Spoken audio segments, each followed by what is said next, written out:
actually do have some updates from Dr. Hutchings that he wanted to share. So I'm going to turn that over to him. And thank you, Madam Chair. And it's more so, I guess it's an update slash statement, because I just wanted to. There's been a lot of communication lately in regards to lunches, in our schools, and I felt that today was a good time for me to just reiterate one thing, and also just to help people within our community understand processes and how things should work. Right.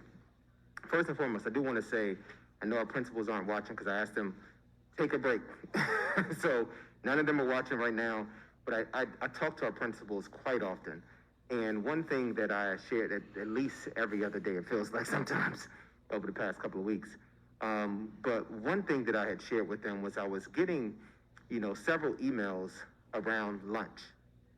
And some of them, that one that stuck out to me was that our principals are powerless, or principals don't have a say in what goes on in their schools and things of that nature. And I was really surprised by that, because we have focused so much on empowerment of our principals, and they were taken back even by a statement like that that's circulating around our community.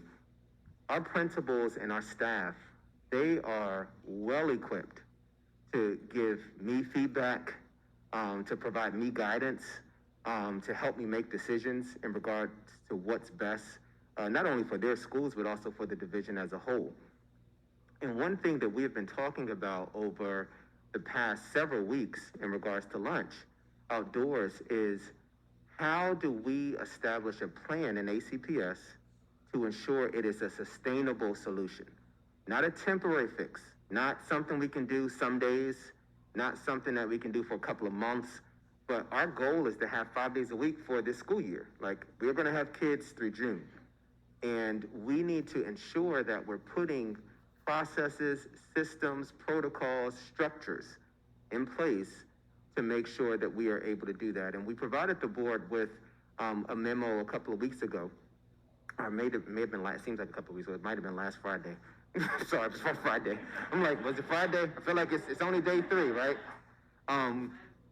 But we provided the board with a board brief just to outline kind of what some of the parameters are. But every school really has a different structure. They have a different size, cafeteria. They have different spaces that are available or not available. I do know every school cannot have outdoor lunches as an option. That's for sure. And one thing that we are trying to ensure is that we're setting up a structure where students can, one, have the least amount of kids possible in the cafeteria at a particular time. Two, that students are making sure that we're trying to train our students to make sure that you're removing your mask to eat, not removing your mask for lunch. So that means you don't walk into the lunchroom and take your mask off and you just stay there like with no mask for the whole period. We really are trying to teach them some etiquette now, which means, you eat your food, you put your mask on, and then you talk, to your team, not or to your group of friends that you're sitting with. We're also ensuring that we have additional monitors that are in place to help remind kids to wear masks in our cafeterias. And we have to keep in mind that there's more than just lunch happening in our schools, and this is school operations 101, right? For folks who aren't in school. We got recess that's happening at the same time that lunch is happening, because all kids are not sitting in the cafeteria one time. We have physical education that occurs, throughout our buildings. We have just people sometimes outside of our schools, depending on what school and what location you're at, that are sometimes around our buildings. And we have to ensure that the planning we put in place is going to be able to be sustainable. And that's really the bottom line. The principals been told, no, you can't do outdoor lunch. Principals have been told we have to have a long-term solution to our lunch. We have to make sure that we are using, our indoor facilities, because I'm going to use this week as an example. We have complaints just because people are outside for a fire drill. Can't imagine if people are outside for a lunch period. We also have had a heat wave this week. We have rain. We have flooding that occurs around some of our schools.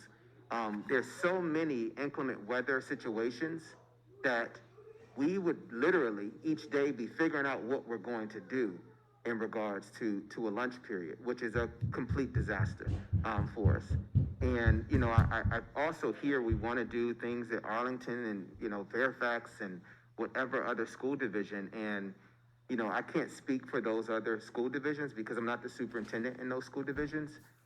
What I do know is that our team has been working collaboratively, and we have been constructing and revising and refining our plans on a daily basis. And it's only day 3.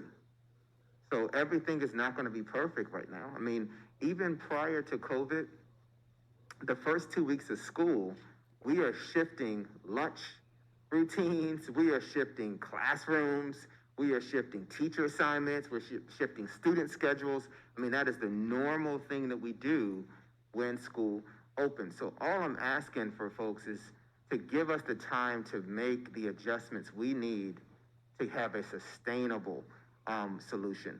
I also have to say, especially during this first week of school, and, I'm not on social media anymore.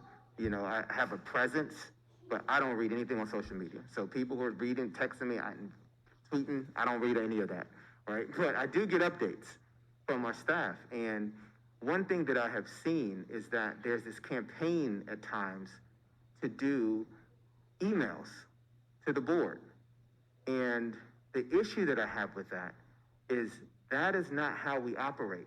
What happens with all those emails is I also have work that is coming through that same email address that is very important stuff, and it's other things that are taken. I have to filter through all of that to get just my day-to-day work done. And I don't know if people understand that has an impact on our operations too, and that's just not the way to do business. And it seems like we're shifting into a space where bombard people with emails, and that's how we get our job, and that's how we get what we want. And that's really not how it's supposed to work. It shouldn't take, and it won't, and it's not something that should have to happen, where we have to get hundreds of emails to make a decision. We've had plans. It's not the plan people like, but when people say we don't have a plan, we do. We've been planning and doing this stuff for months. It's just not what some people want to see or hear, and then it becomes it's not a plan. I also want to just say this too, because it seems that every time I have a response or reaction that I'm being defensive or I am making excuses. And I just have to say, we're all in a pandemic for 18 months. I have been giving 100% just like our team, right? Every single day. I never make excuses of what we can't do. That's not how I am. That's never been a part of my leadership. If I was making excuses and didn't want to make decisions, we wouldn't be where we are today, right now. We have done a continuity of learning 6.0 at this point, our team. We're not better. I mean, we're not, novice to this work.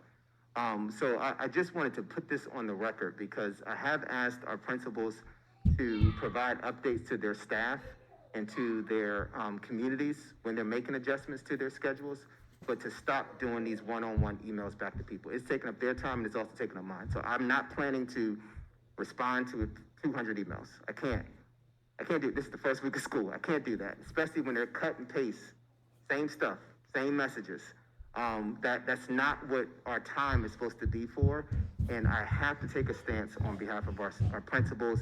I'm sure they're going to go back and watch this tomorrow to see if I really did it, is to say, allow our schools to make the revisions and the refinements that they need for a sustainable solution, to not go back and forth with parents about the outdoor lunch in an email. They got to stop doing that. That's taking up their time to run their schools and to make the adjustments to the current plans we have in place, and for us to stay the course. Do we always embrace feedback? Absolutely.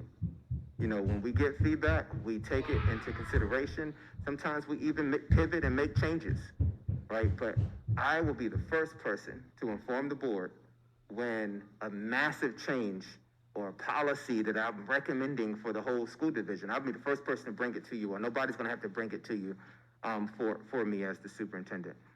So I just wanted to put that out there. and ask for our community to look for their individual updates from their schools, because schools are providing them. You know, things are changing at different schools. I know GW, they're going to be sending something out, I think, tomorrow about some of the changes that they're doing at GW. But every school, because they are different structures, they make different revisions, and it can't be division-wide. So please just, you know, if people can hold off with the campaign emails and wanting to raise funds to buy tents and things of that nature, that's really not what we need to do at this time. We need to have a sustainable plan for our students that we can utilize for the next 10 months that we're going to be in school, not for every other day or whenever it's possible. And that's all the comments I wanted to make today, Madam Chair. All right, so at this point, are there any board members who need any have any clarifying questions? Dr. Reef. Yeah. Well, I really want to thank you for sharing those comments, Dr. Hutchings, because I do know this has been a really difficult time reopening the schools, and of course we have this Delta variant now that, you know, I think when the reopening plan was written in June, you know, the case counts were at a low rate, and now in the city they're at a high rate. And I think what I'm struggling with is I totally understand the idea about having a sustainable plan, and I think that's really important. We need that.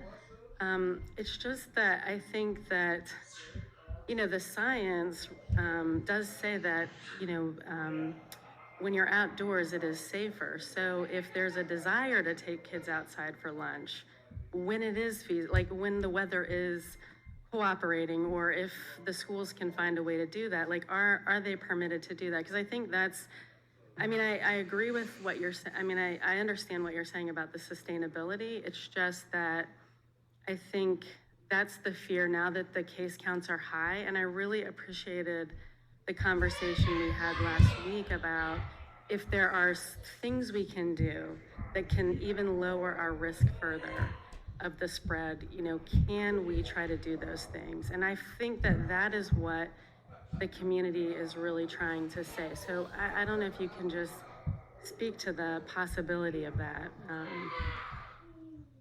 I think the main thing that, and I want to speak to your, or respond to what you just asked, Dr. Reed. The main thing that we're going to need to focus on is there are multiple health and safety mitigations that we can do, right? And it doesn't mean everything that's out there on a list of suggestions or, you know, possibilities that have to be put in place. So for example, we really need to focus on the fact that we can stagger our lunches so that we don't have all students that we typically would have in a cafeteria at a particular time. We can provide the appropriate mask wearing and etiquette while you're eating in the cafeteria that kids can learn how to do as we, you know, teach them over time. We can have our HEPA filters in our classrooms and in our cafeterias where students are eating. We can expand locations interior within our building where students can eat, such as classrooms, hallways, a rec center, some available gym spaces that some schools do have available during our lunchtime. So these are ways that we're making sure that we don't put ourselves in a situation where we have this plan that it can't work, you know, on a daily basis. You know, it can only work when it's feasible. We really need things that are going to be sustainable because we can't, we don't have the staffing to pivot to an outdoor and then an indoor, or, you know, even for our indoor solutions that we're working on right now, we're already looking at hiring an additional 140 monitors, right, for our school division. That's just to do our indoor. And that is money that was not initially in our budget, you know, 3 months ago. But these are things that we know we have to do to make it sustainable over a period of time. And we're going to do that. And I think that if people will allow us, I mean, our community will allow us to have the time to make some of these internal adjustments for indoors, that is going to be extremely helpful for our lunch planning. But the sustainability piece is really the major component. And we have just a short window of time where being outside during lunch is feasible right now. It's a short period of time. And some of that is taken away from how extremely hot our summers are now. It's a new thing. It didn't used to feel like 104 degrees in August like it does now, every single day, consistently. It didn't rain as much as it's raining now, and all of our areas are flooding outside now, so we have to make sure that we're trying to use our interior spaces to provide the appropriate health and safety mitigations for our students, and that's what we're doing, and that's what our teams are working through, and it does vary depending on the school because they have different size, spaces.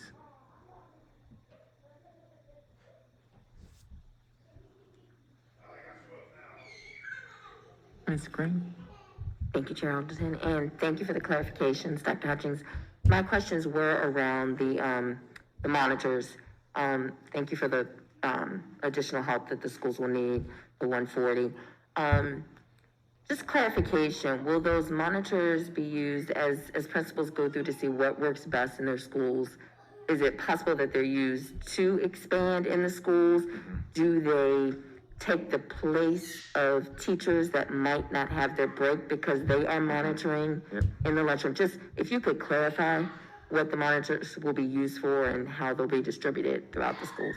And thank you, Ms. Green. That was one of the reasons why the principals were really advocating for some additional monitors, is because to accommodate some of the schedules, whether it was outdoors or indoors, it did require having to pull our current staff. And we do have contracts, with our teachers that we want to make sure we're abiding by, because they signed a contract that we issued to them, and they are supposed to have a break, a lunch break, or a planning period and things of that nature. And having these additional lunch monitors will allow for us to not have to utilize the staffing where they're giving up their breaks, right? They might give up their classroom space, but they're not having to facilitate or monitor students eating in those different spaces. And we're really looking at it in a very different approach than we did even in the spring. In the spring, when we did our lunch sessions and things, we tried to keep the whole class, in those classrooms. And it might not be the whole class that goes back to that classroom, because we want to have them spaced out a little more. But everybody's looking at, different structures. This also does require additional cleanings that have to occur because of all these things. And so it's a ripple effect that it's not just, it's like you solve one problem and then you do have another challenge, not that we can't overcome some of the challenges, but it brings other challenges as you're solving problems continuously. And that's what this pandemic, unfortunately, has brought for just so many things. But to answer your question, Ms. Green, yes, having these monitors will help reduce some of the duties that staff are having to give up, or time that staff are having to give up to make this work.